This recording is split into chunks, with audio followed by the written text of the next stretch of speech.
Hello friends, welcome back to Anvesha Raj channel. आज हम लोग पढ़ेंगे भक्ति काल के अंतर्गत भक्ति आंदोलन के उदय के सामाजिक और सांस्कृतिक कारण। ठीक है, तो इस टॉपिक को हम लोग पूरे विस्तार से पढ़ेंगे। ठीक है, ये जो टॉपिक है ये यूजीसी नेट के सिलेबस में है। ठीक है, तो इस टॉपिक को हम लोग पूरी गहराई से पढ़ेंगे। ठीक है, चलिए देखिए पढ़ना स्टार्ट करते हैं। हिंदी साहित्य के इतिहास के विकासात्मक वर्गीकरण में द्वितीय चरण को मध्यकाल कहा जाता है। ठीक है, तो हिंदी साहित्य के इतिहास में द्वितीय चरण को मध्यकाल कहा जाता है। ठीक है, देखिए मध्यकाल को दो भागों में, ठीक है, मध्यकाल को दो भागों में बांटा गया है। ठीक है, पहला पूर्व मध्यकाल और दूसरा उत्तर मध्यकाल। ठीक है, पूर्व मध्यकाल को भक्ति काल के नाम से जाना जाता है। ठीक है, जबकि उत्तर मध्यकाल को रीति काल के नाम से जाना जाता है। ठीक, आगे देखिए विभिन्न विद्वानों द्वारा भक्ति काल का काल विभाजन। ठीक है, तो किन किन विद्वानों ने भक्ति काल का काल विभाजन क्या क्या माना है। ठीक है, इसको हम लोग देखते हैं। ठीक है, सबसे पहले देखिए मिश्र बंधु। ठीक है, मिश्र बंधुओं ने पूर्व माध्यमिक काल का समय 1444 ईस्वी से लेकर 1560 ईस्वी माना है। ठीक है, और इन्होंने पौड़ माध्यमिक काल का समय संवत 1561 से लेकर 1680 माना है। ठीक है, फिर आगे देखिए आचार्य रामचंद्र शुक्ल। ठीक है, इनका जो काल विभाजन है, ठीक है, ये सर्वमान्य है। ठीक है, और काफी इंपॉर्टेंट भी है, तो आप लोग देख लीजिएगा। ठीक है, मतलब याद कर लीजिएगा कि आचार्य रामचंद्र शुक्ल ने भक्ति काल का समय संवत 1375 से 1700 विक्रमी संवत माना है। ठीक है, फिर आगे देखिए डॉक्टर नगेंद्र। ठीक है, डॉक्टर नगेंद्र का भी पूछा जाता है 1350 से 1650। ठीक है, फिर देखिए डॉक्टर गणपति चंद्र गुप्त।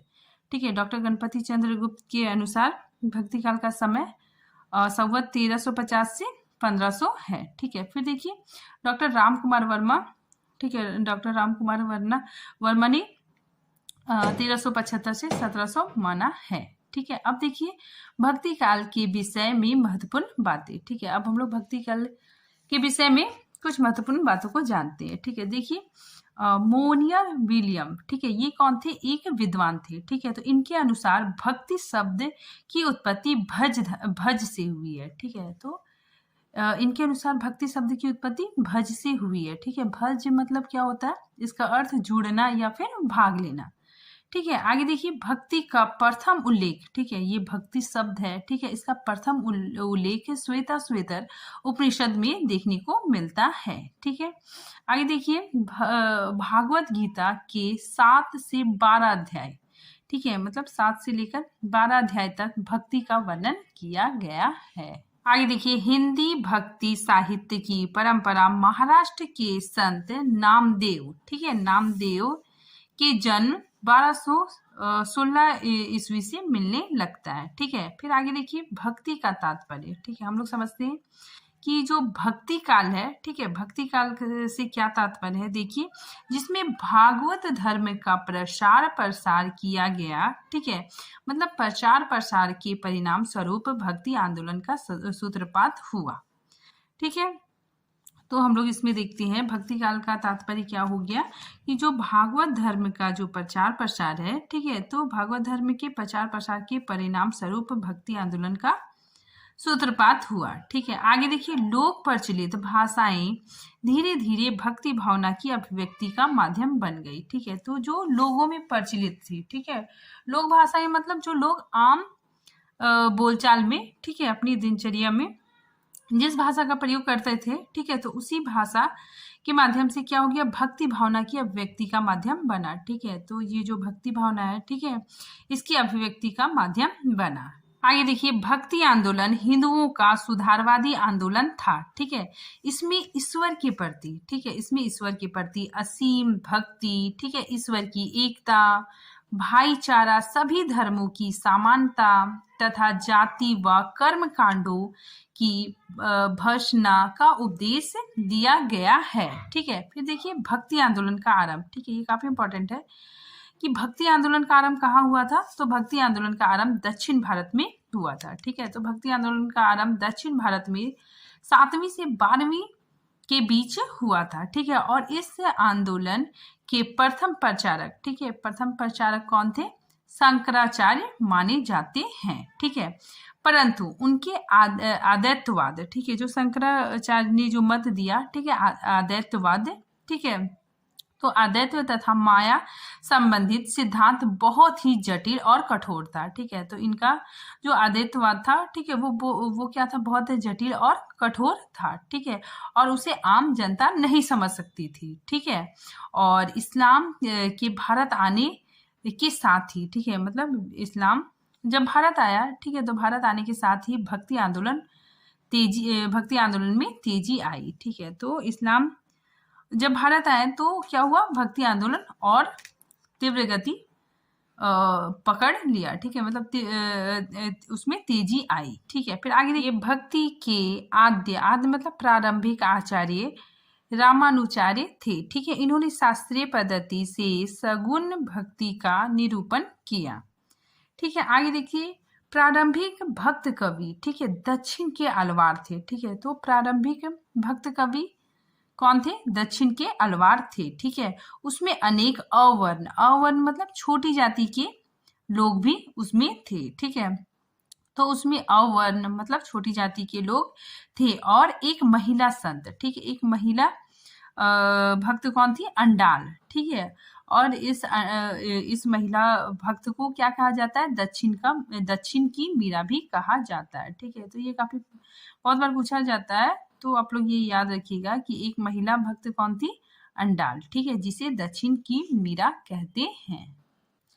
आगे देखिए, भक्ति को हिंदी साहित्य का स्वर्ण युग कहा जाता है। ठीक है, तो सर्वप्रथम भक्ति काल को हिंदी का स्वर्ण युग किसने कहा था, तो जॉर्ज ग्रियर्सन ने कहा था। ठीक है, तो ये काफी इंपॉर्टेंट है। ठीक है, याद रखिएगा आप लोग। ठीक है, फिर आगे देखिए, भक्ति काल के विषय में विद्वानों के विचार। ठीक है, तो विद्वानों ने क्या क्या विचार दिए, ठीक है, भक्ति काल के विषय में। ठीक है, उसको देखते हैं। देखिए, सबसे पहले जॉर्ज ग्रियर्सन। ठीक है, जॉर्ज ग्रियर्सन भक्ति काल को 15वीं शताब्दी का धार्मिक पुनर्जागरण कहते हैं। ठीक है, तो ये काफी इंपॉर्टेंट है। ठीक है, 15वीं शताब्दी का धार्मिक पुनर्जागरण जॉर्ज ग्रियर्सन कहते हैं। ठीक है, और ये जॉर्ज ग्रियर्सन, ठीक है, इन्होंने ही भक्ति काल को स्वर्ण युग नाम दिया था। ठीक है, सर्वप्रथम कहा था। ठीक है, आगे देखिए, रामविलास शर्मा ने भक्ति काल को, ठीक है, भक्ति काल को लोक जागरण काल नाम दिया है। ठीक है, तो याद रखिएगा आप लोग, ये जो रामविलास शर्मा है, ठीक है, इन्होंने भक्ति काल, ठीक है, भक्ति काल को लोक जागरण काल कहा है। ठीक है, तो ये ट्रिक से भी याद रख सकते हैं आप लोग कि यहाँ पे क्या है, काल है। ठीक है, यहाँ भी काल है। ठीक है, तो ये किसने कहा है, रामविलास शर्मा जी ने कहा है। ठीक है, फिर देखिए, हजारी प्रसाद द्विवेदी जी ने भी भक्ति आंदोलन कहा है। ठीक है, ये दोनों स्टेटमेंट मिलता जुलता है।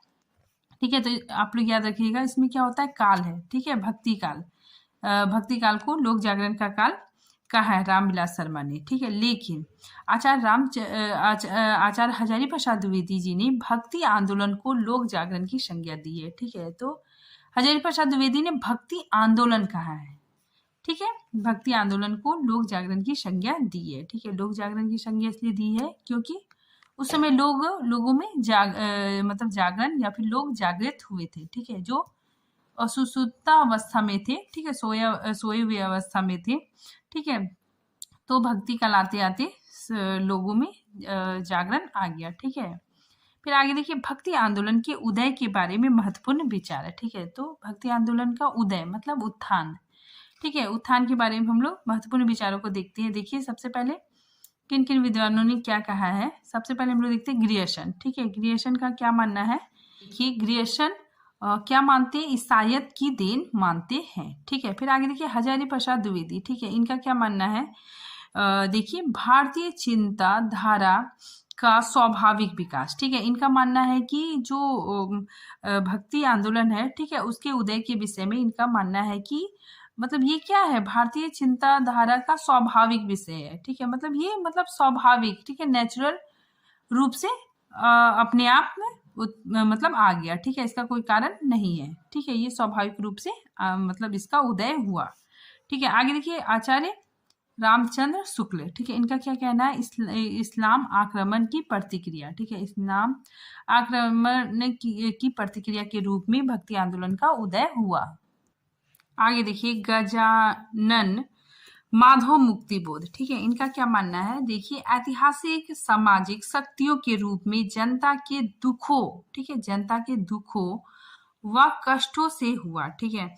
तो भक्ति आंदोलन का उत्थान कैसे हुआ, ठीक है, इनका मानना है कि जनता के दुखों, ठीक है, जनता के दुखों और कष्टों के कारण हुआ, ठीक है। फिर आगे देखिए रामविलास शर्मा, ठीक है, इनका क्या मानना है कि भक्ति आंदोलन एक जातीय और जनवादी आंदोलन है, ठीक है। तो इनका कहना क्या है कि भक्ति आंदोलन एक जातीय, ठीक है, और जनवादी आंदोलन है, ठीक है।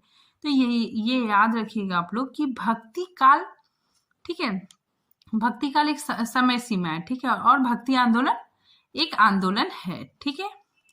आगे देखिए हिंदू धर्म का मुख्य उद्देश्य क्या था, ठीक है। तो हिंदू धर्म का मुख्य उद्देश्य क्या था, मोक्ष प्राप्ति, ठीक है। और मोक्ष प्राप्ति कैसे प्राप्त होती है, कर्म के द्वारा, ठीक है, ज्ञान के द्वारा और भक्ति के द्वारा, ठीक है। सबसे सरल तरीके से भक्ति के द्वारा मोक्ष की प्राप्ति होती है, ठीक है। अब देखिए भक्ति का मार्ग, ठीक है, भक्ति को दो भागों में बांटा गया, ठीक है, सगुण भक्ति और निर्गुण भक्ति, ठीक है। सगुण भक्ति में क्या होता है कि ईश्वर के साकार रूप की पूजा होती है, ठीक है, जो ईश्वर का जो साकार रूप है, ठीक है, उसकी पूजा होती है, ठीक है, जैसे राम कृष्ण, ठीक है, मतलब मूर्ति के रूप में जो होता है, ठीक है, वही सगुण भक्ति होती है, ठीक है। और निर्गुण भक्ति में क्या होता है, इसमें एकेश्वरवाद होता है, ठीक है। एकेश्वरवाद मतलब एक ही परमात्मा है, ठीक है, मतलब एक को ही ईश्वर माना जाता है, ठीक है। और इसके कवि कौन कौन है, कबीर, नानक, रैदास, ठीक है। और निर्गुण भक्ति को भी फिर दो शाखाओं में ये बटा, ज्ञानाश्रयी शाखा और प्रेमाश्रयी शाखा, ठीक है। और सगुण भक्ति के अंतर्गत भी मतलब दो भागों में ये बटा, ठीक है, एक रामाश्रयी शाखा आया और दूसरा कृष्णाश्रयी शाखा, ठीक है। तो रामाश्रयी शाखा में क्या थे कि इसमें मतलब राम को आराध्य मानकर इनकी पूजा होती थी, ठीक है, इनकी मतलब वंदना होती थी, ठीक है। और इसके जो कवि थे रामानंद और तुलसीदास थे, ठीक है, और बहुत सारे कवि थे, ठीक है। फिर देखिए कृष्णाश्रयी शाखा में, ठीक है, कृष्ण को आराध्य मानकर रचनाएं होती थी, ठीक है, जैसे मीराबाई, ठीक है, सूरदास, ठीक है, चैतन्य महाप्रभु, तो ये सारे कवि इसके अंतर्गत आएंगे। आगे देखिए भक्ति आंदोलन का प्रारंभ दक्षिण भारत में 8वीं सदी में शंकराचार्य ने किया था, ठीक है। तो याद रखिएगा आप लोग कि ये जो भक्ति आंदोलन है, ठीक है, इसका प्रारंभ कहाँ हुआ था, दक्षिण भारत में, ठीक है, 8वीं सदी में शंकराचार्य ने किया था, ठीक है। फिर देखिए इसका विस्तार अलवार, ठीक है, अलवार और नयनार संतों ने किया था, ठीक है।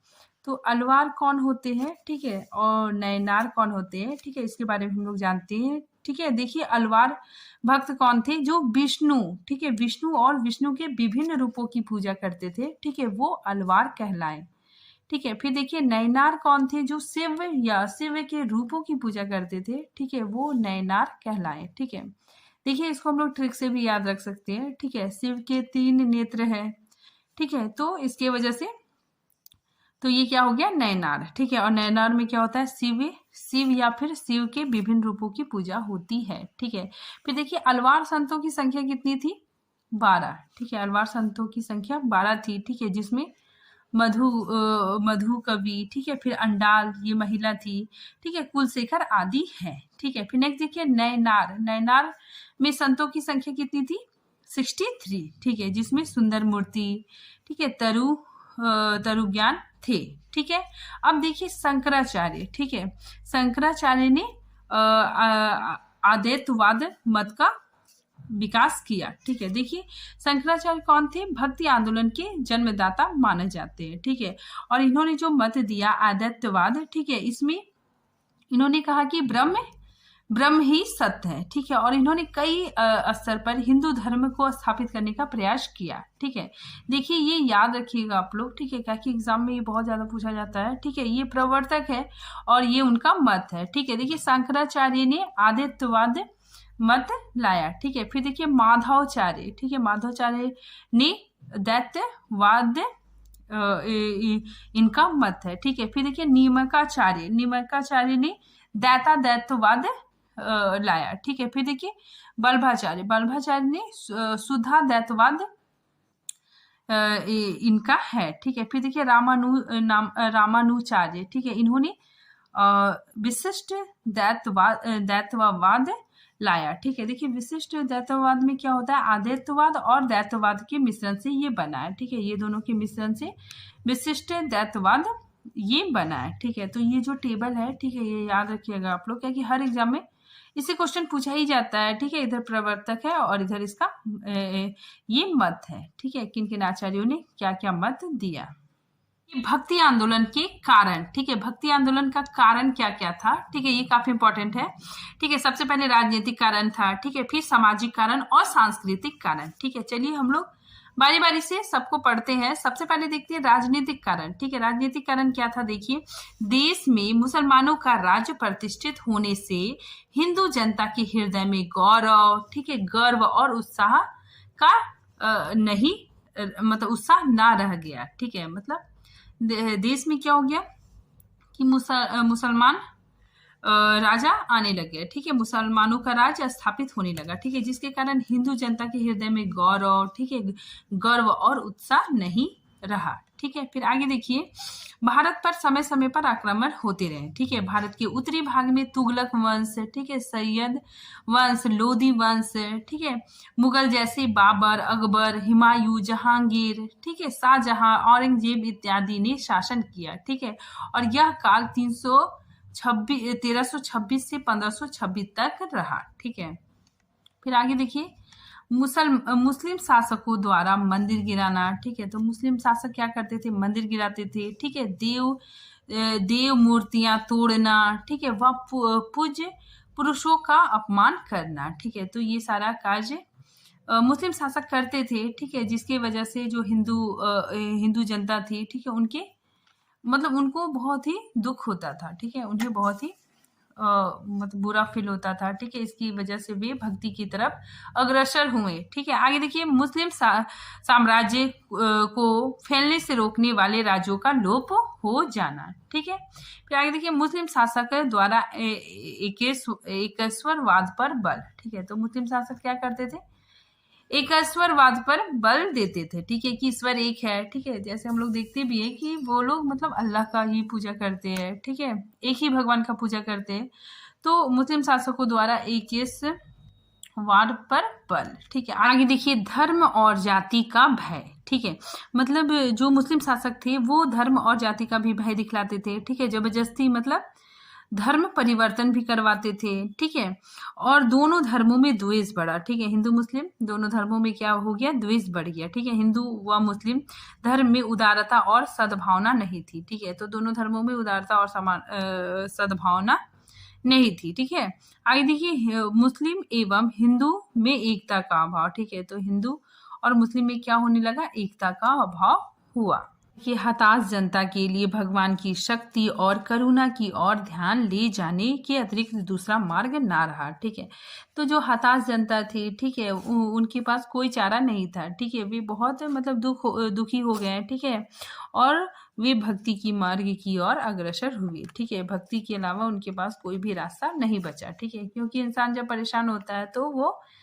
भगवान की शरण में जाता है। ठीक है, आगे देखिए, अब हम लोग देखते हैं सामाजिक कारण। ठीक है, सामाजिक कारण क्या क्या था। ठीक है, सबसे पहले देखिए, नंबर 1, रूढ़िवादी प्रवृत्तियों से छुटकारा। ठीक है, तो उस समय क्या था, छुआछूत, ठीक है, ऊंच नीच, जाति पाति की भावना थी। ठीक है, देखिए, रूढ़िवादिता, ठीक है, हिंदू धर्म रूढ़िवादिता से मुक्ति के लिए भक्ति की ओर अग्रसर हुआ। ठीक है, भक्ति की ओर चल पड़ा। ठीक है, फिर आगे देखिए, पारस्परिक भेदभाव। ठीक है, पारस्परिक भेदभाव में क्या होता है कि भेदभाव बहुत ज्यादा था। ठीक है, तो उस समय भेदभाव बहुत ज्यादा था। ठीक है, निम्न वर्ग की दशा और भी दयनीय थी। ठीक है, भेदभाव को समाप्त करने के लिए भी भक्ति मार्ग अपनाया गया। ठीक है, तो भेदभाव समाप्त करने के लिए भी भक्ति मार्ग को अपनाया गया है। ठीक है, क्योंकि उस समय क्या हो रहा था, जो निम्न वर्ग के जो लोग थे, ठीक है, मतलब छोटी जाति के लोग थे। ठीक है, वो मतलब क्या कर रहे थे, अपना धर्म परिवर्तन कर रहे थे। ठीक है, वो भी मुस्लिम बन रहे थे। ठीक है, इसकी वजह से क्या होने लगा कि जो समाज सुधारक लोग थे, ठीक है, वो मतलब भेदभाव को समाप्त समाप्त करके भक्ति मार्ग को अपनाने लगे। ठीक है, फिर आगे देखिए हिंदुओं की निराशा। ठीक है, हिंदुओं की निराशा, मुसलमानों के अत्याचारों से निराश हिंदुओं ने भक्ति मार्ग को अपनाया। ठीक है, तो मुसलमानों के अत्याचारों से जो हिंदू जनता थी, ठीक है, वो बहुत परेशान हो गई। ठीक है, और वो भक्ति मार्ग की ओर अग्रसर हुई। ठीक है, क्योंकि इंसान जब परेशान हो जाता है, ठीक है, बहुत परेशान हो जाता है, तो वो भक्ति मार्ग को अपनाता है। ठीक है, ईश्वर के शरण में जाता है। ठीक है, फिर आगे देखिए सामाजिक सुधार। ठीक है, इसमें क्या है कि सामाजिक सुधार हेतु भक्ति मार्ग प्रशस्त हुआ। ठीक है, तो सामाजिक सुधार के लिए भी भक्ति मार्ग की ओर अग्रसर हुए लोग। ठीक है, फिर आगे देखिए हिंदू और मुस्लिम दोनों धर्मों में प्रेम भावना की अभाव। ठीक है, तो हिंदू और मुस्लिम दोनों धर्मों में प्रेम भावना का मतलब अभाव था। ठीक है, इसी वजह से भक्ति आंदोलन आरंभ हुआ। ठीक है, फिर देखिए वर्ण व्यवस्था की कमी। ठीक है, तो वर्ण व्यवस्था मतलब जो ब्राह्मण थे, ठीक है, क्षत्रिय, वैश्य और शूद्र। ठीक है, तो ये लोग क्या करते थे, जो उच्च जाति के लोग होते थे, ठीक है, वो निम्न जाति के लोगों को मतलब उसको बेकार समझते थे, उसको नीचे दिखाते थे। ठीक है, फिर आगे देखिए दास प्रथा के कारण। ठीक है, दास प्रथा भी था उस टाइम। ठीक है, तो दास प्रथा, गरीबों पर अत्याचार होता था। ठीक है, इसकी वजह से भी भक्ति आंदोलन प्रारंभ हुआ। ठीक है, फिर देखिए हिंदू कन्याओं का संपन्न मुसलमानों द्वारा खरीदा जाना। ठीक है, जो हिंदू कन्याएं होती थी, ठीक है, जिसकी आर्थिक स्थिति उतनी अच्छी नहीं होती थी, ठीक है, तो मुसलमान जो लोग होते थे, ठीक है, वो मतलब आर्थिक रूप से संपन्न होते थे। ठीक है, तो वो कन्याओं को मतलब हिंदू कन्याओं को मतलब खरीद लेते थे।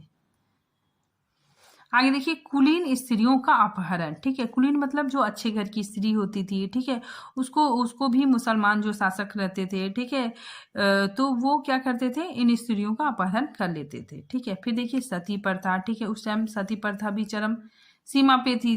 ठीक है, तो सती प्रथा, बाल विवाह, ठीक है, विधवाओं पर अत्याचार होते थे। तो भक्ति आंदोलन के उदय के कारण ये सारे चीज थे।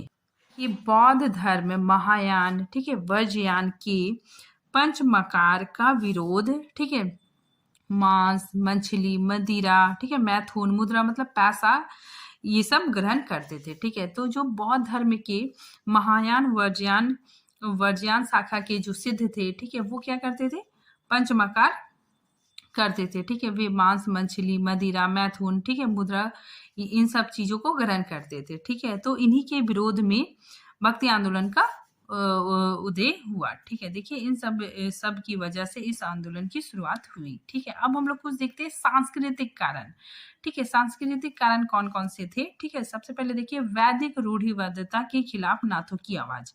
ठीक है, तो नाथों ने इसके विरोध में आवाज उठाया। ठीक है, जो पंचमकार थे, ठीक है, सिद्ध लोग उसको ग्रहण करते थे। ठीक है, उसके खिलाफ में नाथों की आवाज। ठीक है, फिर आगे देखिए निर्गुण धारा का मानवतावाद। ठीक है, तो निर्गुण धारा में हम लोग मानवतावाद देखते हैं। ठीक है, कबीर के दोहे में भी। ठीक है, तो निर्गुण धारा का मानवतावाद। ठीक है, इसमें देखिए सांस्कृतिक मेल जोल का माहौल तैयार किया गया। ठीक है, तो हिंदू मुस्लिम में, ठीक है, या फिर अपने धर्म के प्रति सांस्कृतिक मेल जोल का माहौल तैयार हुआ। ठीक है, और इसमें कबीरदास ने महत्वपूर्ण भूमिका निभाई। ठीक है, आगे देखिए हिंदू मुस्लिम के सांप्रदायिक विद्वेष का अंत। ठीक है, तो जो हिंदू मुस्लिम थे, ठीक है, वो धर्म के नाम से एक दूसरे से लड़ते थे। ठीक है, तो उनके बीच भी द्वेष का अंत हुआ। ठीक है, और कबीरदास ने दोनों धर्मों की बुराइयों पे निंदा की। ठीक है, काव्य की प्रगतिशील ऐतिहासिक भूमिका, ठीक है, संत काव्य ने भक्ति आंदोलन की नींव रखी। ठीक है, तो याद रखिएगा आप लोग, ये संत काव्य ने भक्ति आंदोलन की नींव रखी। ठीक है, जिसमें सांस्कृतिक मेल जोल को बढ़ावा दिया। ठीक है, तो जिसने क्या किया, सांस्कृतिक मेल जोल को बढ़ावा दिया। ठीक है, फिर देखिए सूफियों ने, ठीक है, सूफियों ने नीति, ठीक है, लोगों में नीति सांस्कृतिक मेलजोल बढ़ाया। ठीक है, फिर आगे देखिए अनाचार, ठीक है, मिथ्याचार मतलब झूठ, आडंबर मतलब दिखावा, ठीक है, पाखंड, कर्मकांड से छुटकारा पाने के लिए भक्ति आंदोलन को बल मिला। ठीक है, तो इसमें मतलब जो धर्म में बुराइयां थी, ठीक है, उस चीज को भी दूर करने का प्रयास किया गया। ठीक है, क्योंकि हर धर्म अपनी मतलब अच्छाई बता रहा था। ठीक है, और जो बुराई है, ठीक है, उसको क्या कर रहा था, उसको सुधारने की कोशिश कर रहा था। ठीक है, तो इसीलिए अनाचार, ठीक है, मिथ्यावाद, आडंबर, दिखावा, पाखंड, ठीक है, कर्मकांड से छुटकारा पाने के लिए भक्ति आंदोलन को बल मिला। ठीक है, फिर आगे देखिए, शंकराचार्य द्वारा बौद्ध धर्म की विकृतियों, ठीक है, बौद्ध धर्म में विकृति आ गई थी। ठीक है, तो बौद्ध धर्म की विकृतियों के विरुद्ध आदित्यवाद मत की स्थापना हुआ। ठीक है, तो शंकराचार्य ने आदित्यवाद मत की स्थापना की थी। आइए देखिए, भक्ति आंदोलन के उद्गम स्थल के संबंध में कुछ विद्वानों के मत। ठीक है, देखिए किन किन विद्वानों ने क्या क्या मत दिया है, ठीक है, भक्ति आंदोलन के विषय में। ठीक है, ये काफी इंपॉर्टेंट है। ठीक है, कभी कभी कथन पूछ लिया जाता है। ठीक है, तो देखिए, सबसे पहले रामचंद्र शुक्ल जी का कथन, भक्ति का जो सोता दक्षिण की ओर से धीरे धीरे उत्तर भारत की ओर पहले से ही आ रहा था। ठीक है, तो दक्षिण भारत से उत्तर भारत की ओर ये आ रहा था। ठीक है, उसे राजनीतिक परिवर्तन के कारण शून्य पड़ते हुए जनता के हृदय में फैलने के लिए पूरा स्थान मिला। ठीक है, तो उस टाइम में क्या हो गया कि जनता के हृदय में फैलने का पूरा स्थान मिला। ठीक है, ये कथन किसका? आचार्य रामचंद्र शुक्ल का। ठीक है, फिर देखिए, ये काफी इंपॉर्टेंट है। ठीक है, भक्ति दावड़ी उपजी लायो रामानंद। ठीक है, प्रकट किए कबीर ने 7 दीप 9 खंड। ठीक है, तो कभी कभी इसे पहला लाइन ही दे दिया जाता है। ठीक है, और पूछा जाता है ये कथन किसका है। ठीक है, क्योंकि सेकंड लाइन में तो ये कबीर आ ही जाता है। ठीक है, तो लोग बहुत आसानी से पहचान ले जाते हैं। ठीक है, तो फर्स्ट लाइन दे के पूछा जाता है कि ये कथन किसका है, तो कबीरदास का है। ठीक है, काफी इंपॉर्टेंट है।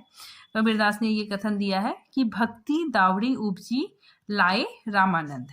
ठीक है, फिर आगे देखिए, आचार्य रामचंद्र शुक्ल ने दक्षिण में भक्ति का उद्भव स्वीकार किया। ठीक है, तो आचार्य रामचंद्र शुक्ल जी ने दक्षिण में भक्ति का उद्भव, ठीक है, स्वीकार किया है। ठीक है, आगे देखिए, बिजली की चमक के समान अचानक समस्त पुराने धार्मिक मतों के अंधकार के ऊपर एक नई बात दिखाई दी। ठीक है, कोई हिंदू यह नहीं जानता कि यह बात कहाँ से आए। ठीक है, और कोई भी इसके प्रादुर्भाव का कारण निश्चित नहीं कर सका। ठीक है, तो ये कथन किसका है? गिरियर्सन का। ठीक है, क्योंकि गिरियर्सन का मत है कि ये क्या हो गया, बिजली की तरह अचानक ये मतलब इसका उद्भव हुआ। ठीक है, फिर आगे देखिए, ये कथन किसका है? देखिए, काफी इंपॉर्टेंट है। लेकिन जोर देकर कहना चाहता हूं कि अगर इस्लाम नहीं आया होता तो भी इस साहित्य का 12 आना वैसा ही होता जैसा आज। ठीक है, तो ये कथन किसका है? हजारी प्रसाद द्विवेदी जी का। ठीक है, क्योंकि हजारी प्रसाद द्विवेदी जी का मानना है कि ये जो भक्ति आंदोलन आया, ठीक है, ये मतलब इसके आने का कोई रीजन नहीं है। ठीक है, मतलब ये स्वाभाविक रूप से, ठीक है, स्वाभाविक रूप से आने की बात हजारी प्रसाद द्विवेदी जी ने की है। ठीक है, तो आज ये टॉपिक ये भी खत्म होता है। ठीक है, मिलते हैं नेक्स्ट टॉपिक के साथ। तब तक के लिए थैंक यू।